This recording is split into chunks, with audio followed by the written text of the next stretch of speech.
what's up, everyone? Welcome to the Political Insider. I'm Brett Smith, your humble host, and joining me today is one of our excellent writers at TPI, Kat Anderson. Welcome back. Thanks for having me. Yeah, you bet. Hey, Kat, before we start in, give everyone a little bit background on your military background. Yeah, so I retired last year.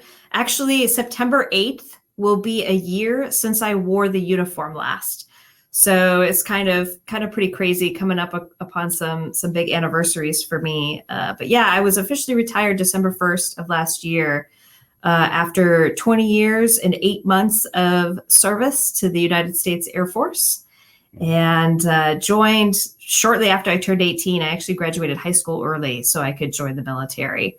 Not really because, I had a great sense of service or anything like that. I'm a pre 9/11 airman. It was more so, just kind of a lack of options, if that makes sense. Just didn't have the money to go to college and wasn't interested in staying home. And so I joined the service and, was only going to do one enlistment, but then it spiraled into, loving being in the service and staying in. And so I did resource management for the first 15 years. And then the last 5 years, I was a senior military leader, a senior enlisted leader.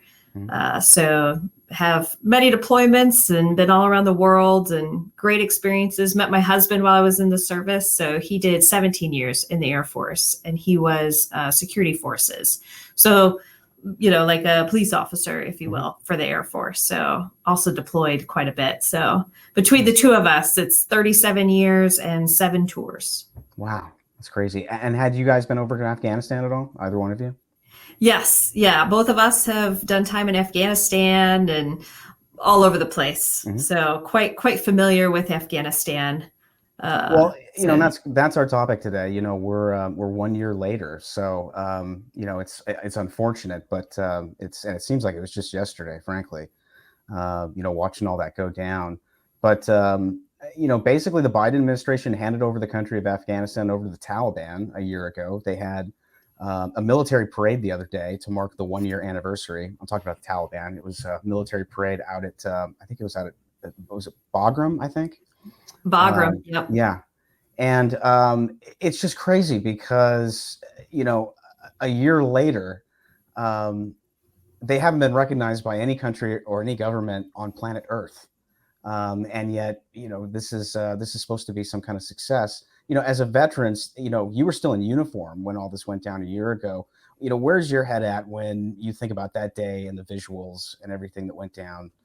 I'm not generally a very emotional person. I'm kind of like my dad. I don't have a wide emotional range. I'm either like happy, angry, or hungry or tired. That's pretty much it. But when the withdrawal happened and the images that, I could still remember seeing it on TV and just how absolutely insane and how it didn't do the work that people like my husband and I did over there justice. It was so crushing to watch. And, a year later, and I've done numerous pieces on, kind of building up to the year anniversary of this just really terrible, mission to withdraw, and it's not even, and I'll talk more about this later if you'd like as well. It's not even about the withdrawal.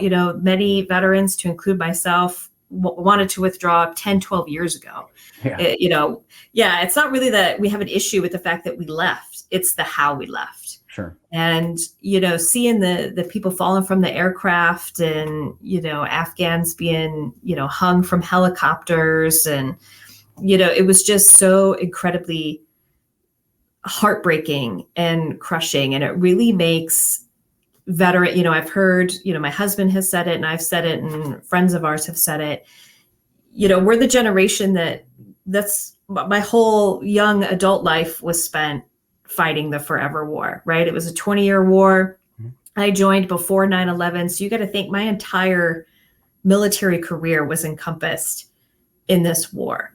And the work that I did and other people did was all for, this particular mission. And then to see it end the way it did, it really made you kind of wonder, like, did any of the sacrifices that we did mean anything? it was just soul crushing is really probably the best way to put it. Tell us about your time there. What kind of stuff did you see, and what did you experience over there? Yeah, everybody's experiences can be, kind of varied.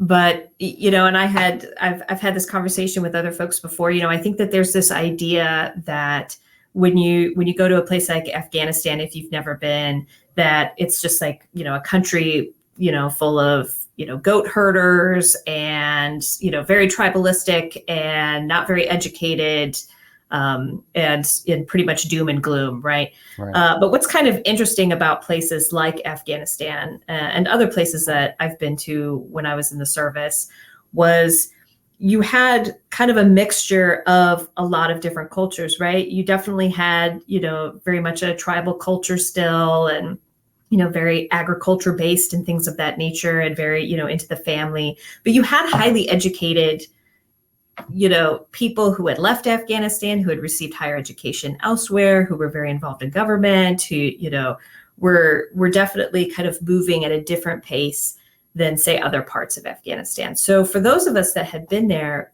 I spent a lot of time working with partners in other DoD branches, and then in other, three-letter agencies, and you had to work with, the local Afghans. Right. And so you definitely, when you've had to do deployments like that, it's almost as if you kind of bond with that culture a little bit, right? You kind of get an insight into what these people are trying to fight for. Now, were they ever going to get to where they needed to be? I think that's questionable. I think, that's an argument that you could, that we'll be having probably into my kids' adult life about whether it's any part of the Middle East or even like, sections of Africa that I spent time in. But they were definitely trying to get to that area. And so, but you saw a lot of corruption too. I mean, I saw a lot of that as a resource manager, a lot of waste and fraud and, kind of missions that didn't really go anywhere really, because of, bad info or info that's just kind of being passed around, just to kind of keep busy. Yeah, our government isn't the only one that has that kind of goes that way.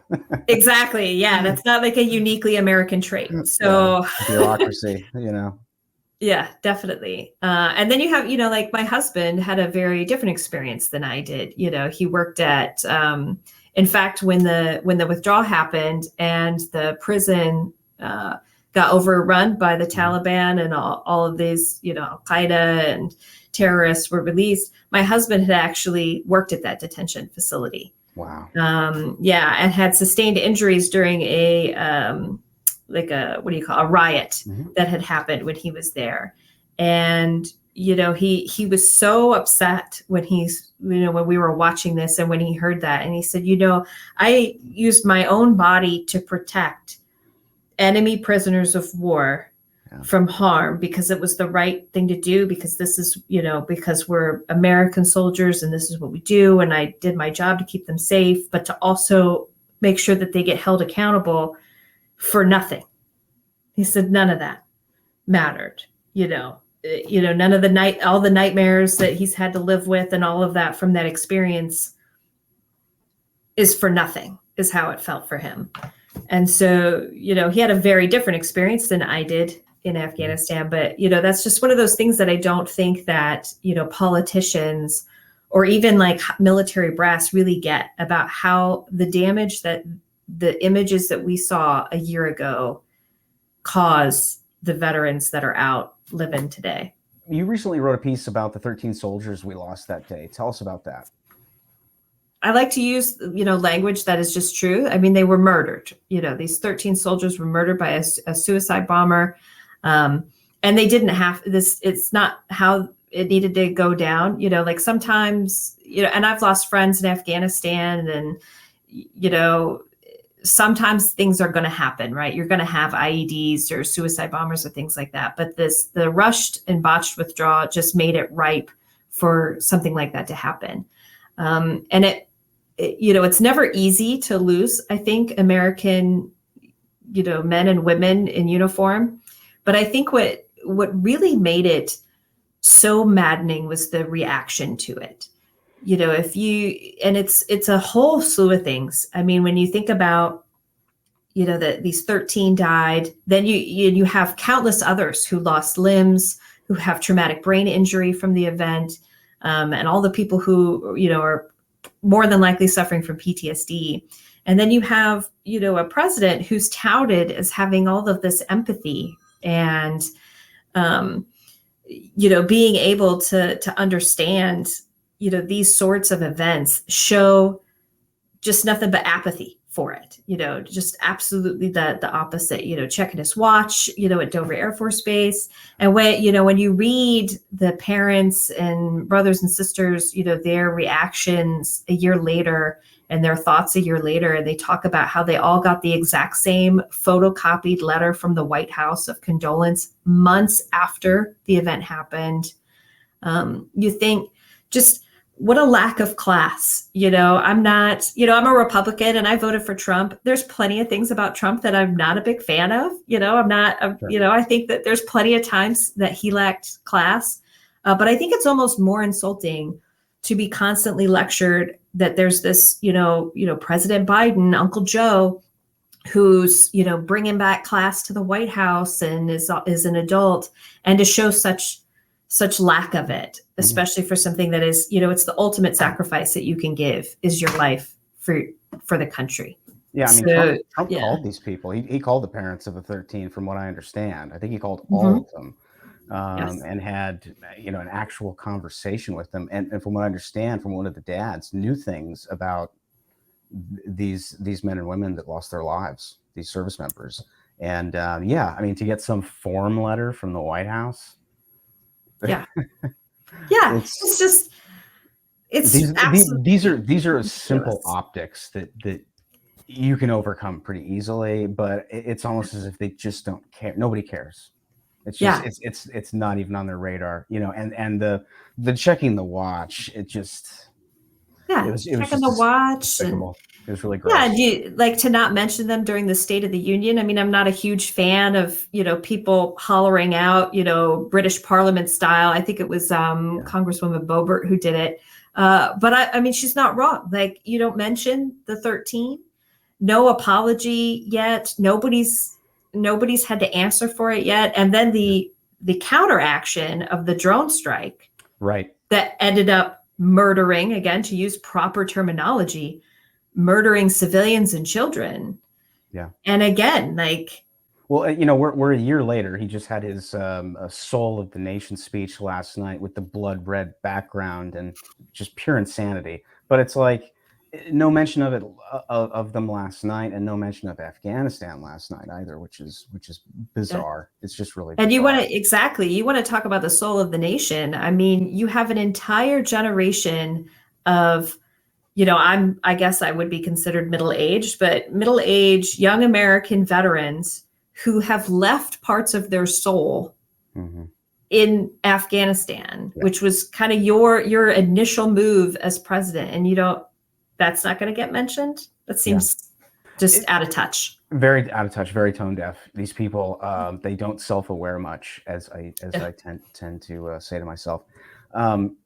Is there evidence that Al Qaeda and ISIS are back and active in Afghanistan? We talked about that prison break, and I know a lot of them got loose during that whole thing. Is there evidence that they're back in action and organizing? And what does the killing of Al Qaeda's number 2, al-Zawahiri, tell us?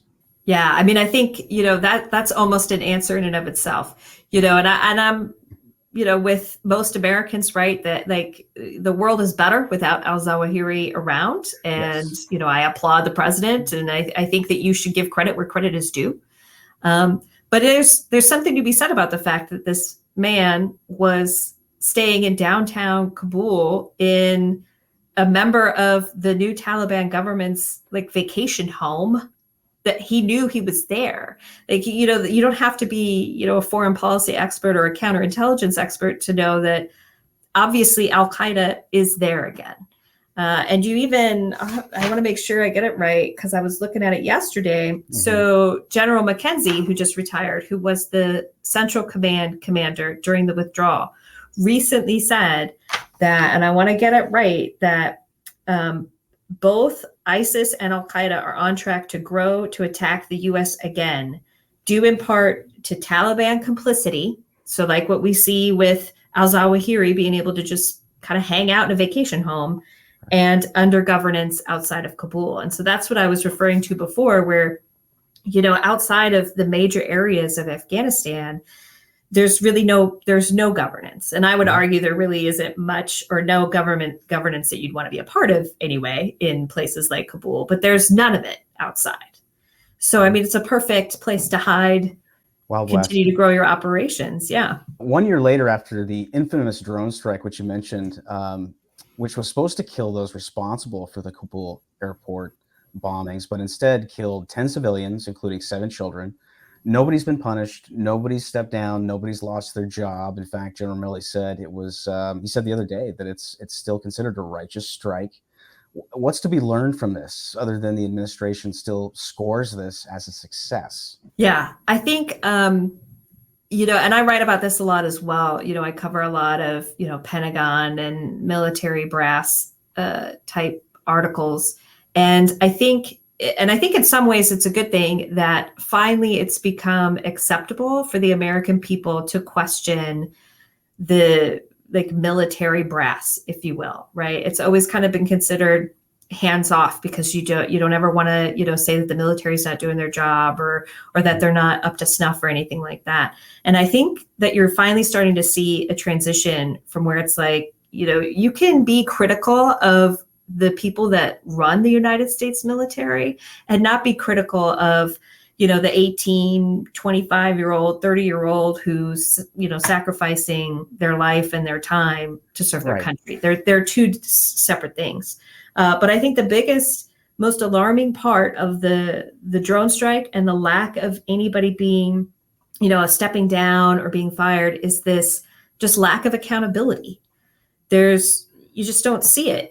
And this is something that's been going on for a while, but it's this culture of, whoops, things happen, which is true. Things happen. The fog of war, you're going to have mistakes, but we should always be held accountable still for our mistakes. Somebody should be held accountable for that mistake. We made a major egregious mistake.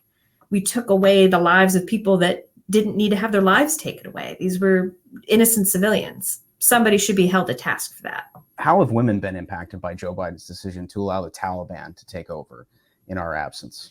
I mean, you look at, before we left, Afghan women were held positions in government and were able to get an education, let alone things that we take for granted, right? Like driving and being able to go and shop without, a male counterpart having to be there, and being able to have your eyes be where your eyes are going to look at and not having to worry about breaking some sort of law. All of that is gone, all of it. And you think, as a woman who served in the military, and I made it up through the ranks fairly well. I like to think I had a very good career. I dealt with my fair share of, sexism and, just ridiculous kind of, especially in the service. It's just something that it's going to take a while for that to go away. But the difference is I was able to serve, right? I'm able to go home and go to the grocery store and live my life. Mm-hmm. Afghan women don't have that sort of freedom anymore. And you think about, when you have these struggles here in the United States, these that are legitimate, right? We shouldn't be having to still deal with sexism and all of that sort of stuff. But we have conduits and outlets to talk to. Afghan women, that's gone. I mean, you want to talk about a deep sense of loneliness and abandonment. I can't think of anything more lonely than being an Afghan woman right now. It's probably worse than Iraq, than what the women in Iraq probably face in the absence of our big footprint there, which we used to have.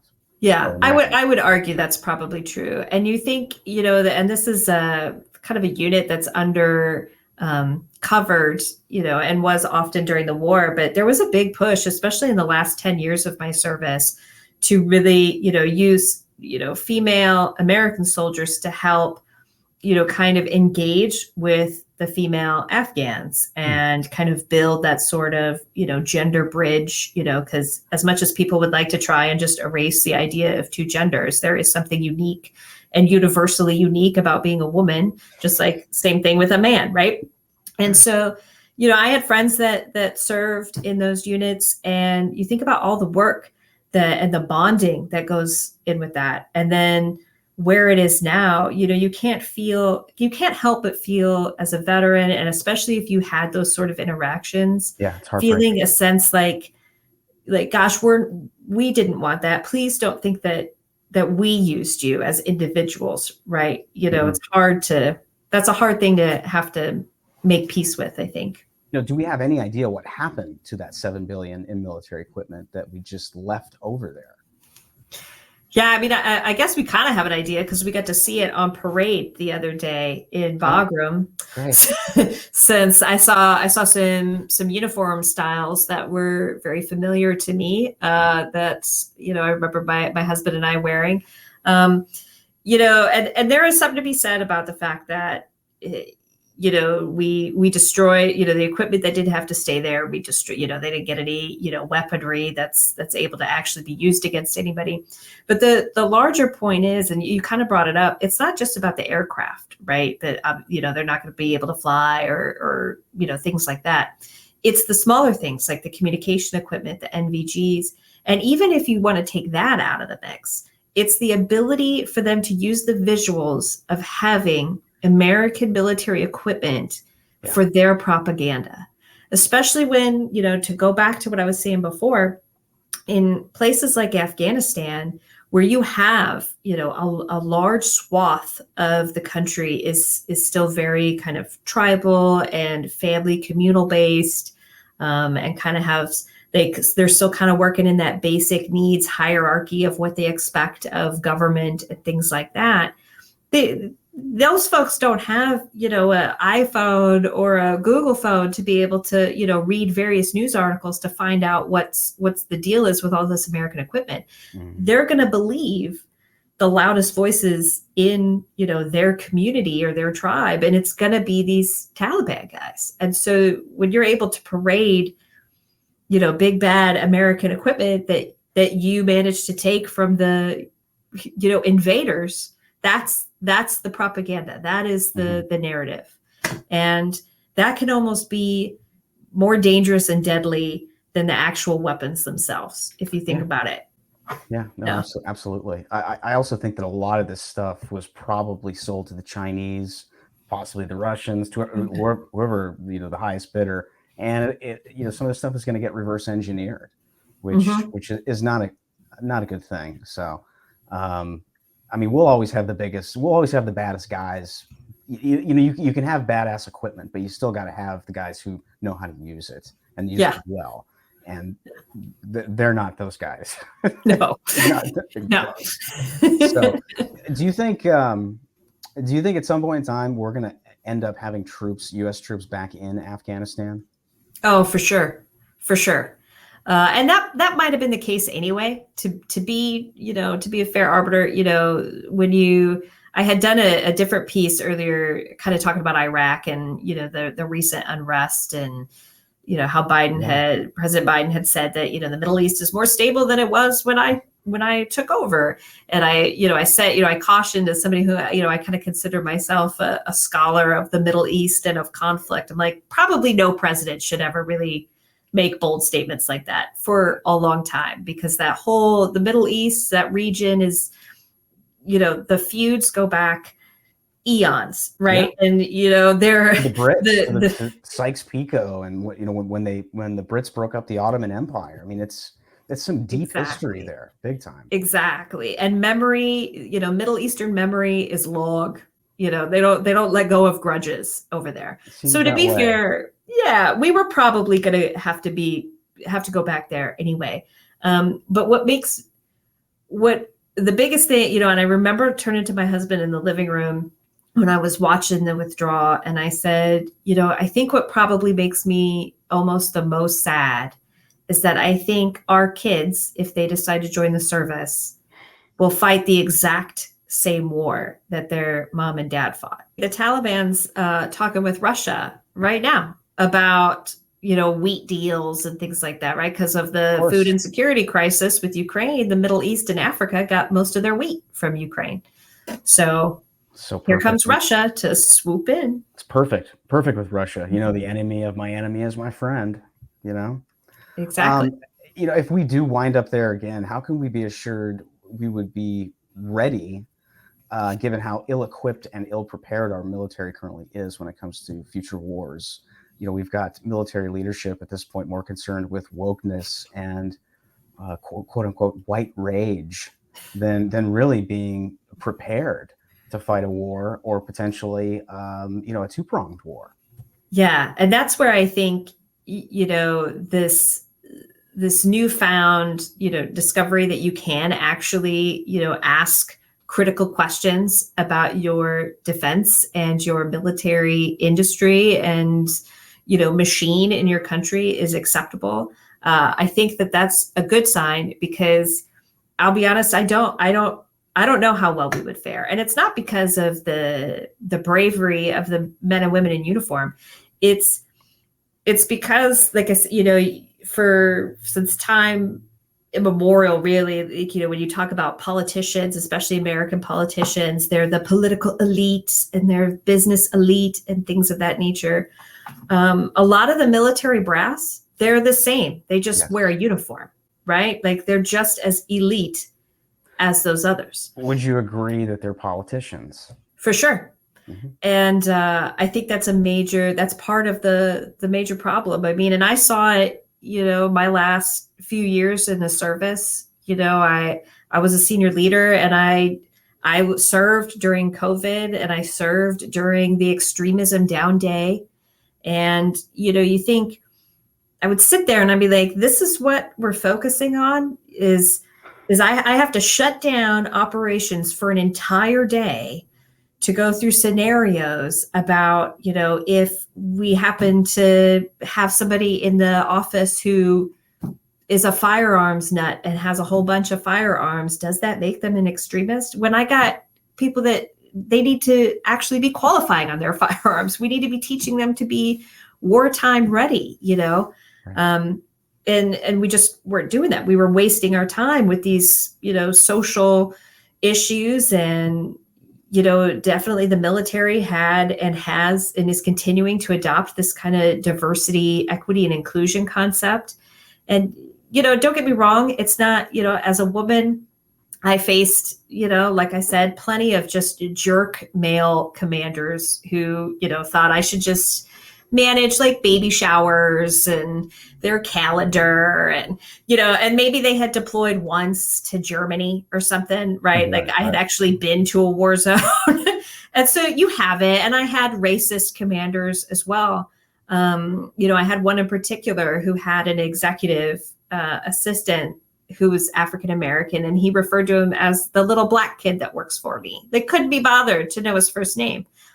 The problem is, there's a problem, obviously, that guy was even allowed to exist. But people, like in the service, people knew in command about this guy and didn't do anything because he was a commander. He had made it to a certain rank, and we're just going to hide him away in a corner somewhere. Well, that continues to go up the line.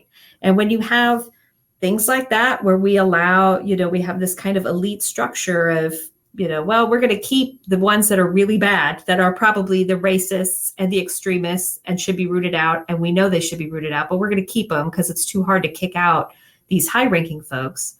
And then you also have these military elite brass up at the top who are more concerned with making sure they nail some sort of, executive board position when they retire, or right. Whatever, insert whatever Pentagon civilian high-ranking position when they retire. They're more interested in that than the everyday folks who sacrifice so much, and the sacrifice is really, I wrote about it today in a piece, just kind of about what the president said yesterday in his speech in Pennsylvania. Like some of us left body parts over there. Some of us, like my husband and I, we were lucky. We came home with our appendages, but you leave parts of who you are when you deploy. and your family has to continue to function when you're gone. And then they have to learn how to function with you back in the family when you come back. The sacrifice is so monumental for your everyday American soldier, sailor, airman, and Marine. And I think that there is a large portion of the military higher up brass that have lost touch with that. And when you lose touch with that, how can you really lead them? And I don't think it's all of them. There's plenty that, I have tons of respect for. But just one in a position of that sort of power is enough to be dangerous. Something we don't hear about often enough is the Afghans that worked with our military over there. How are they at risk? They are essentially would be considered enemies of the state, right? Like they were, assisting the infidels. They were helping, the bad Americans. And I knew of, Afghans that were interpreters and, had built relationships with the Afghans. My husband definitely had in his position. And, when you make a promise that, we're going to take care of you, and then you don't take care of them, you leave them over there.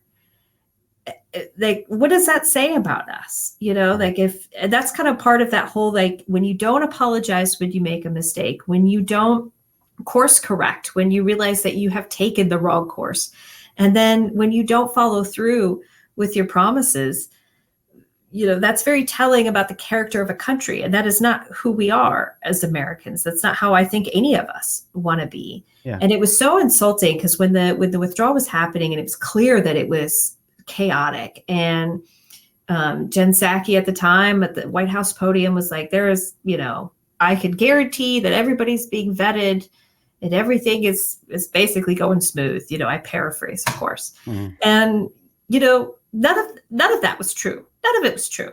It was a free-for-all. And you can't really, I live in Northern Virginia, where a lot of the refugees were flown into, and there's there's a lot of, legitimate consternation about that by Northern Virginians. Sure. You can't even really blame the Afghans. The Afghans aren't the one to blame. I mean, if I was a woman, woman Afghan with kids, I'd be doing everything I could to get. You'd be a fool not to. Yeah. Yeah, exactly. And even just any Afghan, like if you've been there, you want to leave. So you can't really blame them. But when, we didn't actually fix a problem that had been a problem for a while, like the SIV system, it's supposed to only take a maximum of 9 months. And it had been taking 2 years before we had even started the withdrawal to get the visas approved. Right. So we didn't solve that problem beforehand, which we should have. And then we still have people waiting on their SIVs over there. They knew they were going to get out. They should have fast-tracked those people, or at least started a long time before getting them processed, or you hire more people on to get them processed. Because I bet dollars to donuts, the reason why it's taking so long is a backlog and not enough people to do it. It's just typical bureaucracy, which is the bane of our existence. Basically at this point. There's a lot of those people that are over there, and then there's some that are here, correct? Yeah. There were some that made it here, and then you have, just the Afghan refugees that are here, and their time is running out. Well, I was going to say, do any of them risk being sent back? Yes. So there's soon, actually, I think it's the end of this month, if Congress doesn't figure something out, the Afghans that are here on these, temporary visas technically need to go back. And a lot of them are women, a lot of them, and I think people don't really realize that, because unfortunately what often makes the news is, just like there's bad apples in every single, societal group and cultural group, what you hear about a lot is, the Afghan refugee that, went on a killing spree of, fellow Muslim men in New Mexico, and then the Afghan refugee that, molested, children in Wisconsin. Those are the things that are going to make the more headlines. But there's a huge group of these Afghan refugees who are women with their children. And if something doesn't get figured out, they're going back. And you got to think, and I don't know what the right answer is, to be honest, right? Like, because it's a mess from the get-go. But you got to think, you sacrifice so much to try and get on an aircraft for freedom, and you get told, "Whew, you made it on the plane. You're going to the land of freedom for a year." Yeah, and then we might send you right back to where you were fleeing, where you have to go back to the dark ages, you and your children. Sorry. I don't know what to tell you. It's a possible death sentence for some of these women. Yeah. I have all the feels today after the Soul of the Nation speech last night. And you think, like, okay, so Soul of the Nation, like, who are we as Americans? Are we a country that doesn't keep our promises, that gives, holds out a hand and then takes the rug out from under you, like what might happen to the Afghan refugees that are currently here? Do we not remember those that sacrificed for, the country? Or are we better than that? Do we do the right thing? And doing the right thing is going to require politicians and Americans to be able to, kind of take a hard swallow and go, you know what? We need to figure it out. We need to do right. We need to fix what we screwed up, and to say things like, we screwed up. We need to fix this, and we need to go for it. That's the only way you can course correct, is to admit where you went wrong and apply what you've learned. It's, and nobody seems to want to do that up on Capitol Hill. And, we're used to politicians obviously taking, kind of that stance, but it's something new to see the military in a position like that. Rush Limbaugh warned for years that the left wanted to get their hands on the military and turn it into some kind of social petri dish, and they finally did. Yeah. And it's pretty terrifying. Yeah. And it's like, it's just, like I said, it's completely backwards. There are plenty of bad actors in the military who are racist and sexist and just completely outlandish, and they get hidden because they have brass, or they've been around, or it's just too hard to take care of. And then on the flip side, we waste just a ridiculous amount of man hours and money on trying to find extremism where when it's right in front of you. Sometimes, like, you have the ability to take care of it, and it's just really a shame. Yeah, the focus on domestic terrorism, white supremacy, and then this shift to no more use of pronouns, which I read the other day, and all of the woke SJW stuff. It's not good. I mean, this is not a road we want to take the military down. It's like you said. I mean, military is kind of there for, Rush used to say, military is there to, kill people and break things. That's what they do. That's what they do best. And to focus it elsewhere is a mistake. And I mean, it's potentially a future war that we might lose, which is never a good thing. So, but I think, and that's really, like, the military was always meant to be apolitical, and you can't help who you are, right? But one of the things that I was really proud of after I retired and I started working, writing articles for the Political Insider is, people that were close to me in the military, had an idea as to what my kind of political proclivities were. But I had tons that were like, what? I had no idea that you were a Republican. I had no idea that you were a conservative. And I said, well, good. That's kind of the point. Like, you were supposed to just call me ma'am and follow my orders, and it's a job. Yeah. Correct. It's a job. That's what all my buddies tell me. They say, at the end of the day, it's a job like any other, and you got to work with people. And, there are people there you don't like. Some people you do, some people you don't. Some people who are just typical middle management, Peter Principle hires. There's a lot of those. But I mean, it's a bureaucracy. It might be a little bit more of an efficient bureaucracy, or was. But all my buddies tell me, there's politics. You got to deal with crap there. But they're making it worse. They're going to turn something which probably, had, an acceptable amount of failure already in it, just based on what it is and how big it is and what a big organization and bureaucracy it is. And now they're going to exacerbate it and make it worse, so as to subvert it from within, just like they do every other institution. So I don't see it any different. You know, the way they subvert education, the way they subvert entertainment, they're doing the same thing. They're in the military, and it's going to be disastrous.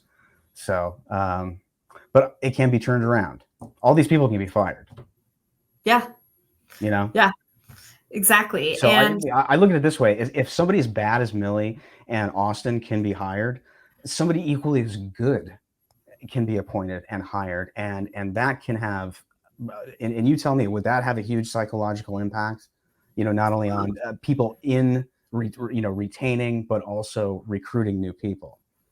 oh, for sure. Yeah. I mean, and like I said, as critical and as tough as I am on military brass, there are tons who are just outstanding patriots, bad mamma jammas, the kind of guys that you and gals that you're like, that's the person that needs to be in this position. This is the person that needs to be elevated. Mm-hmm. And there's plenty of them. I mean, I can think of, Marine General Berger and, just tons that do get into key positions. And if, when they can get into those positions, I mean, it's a game changer. And I've been in the service when that's happened, and you get to know them a little bit more as as you're in the service. It's different than, when you're not, you're just watching on the news, but, you can be like, oh man, I served with that guy, or I know that girl, she's outstanding.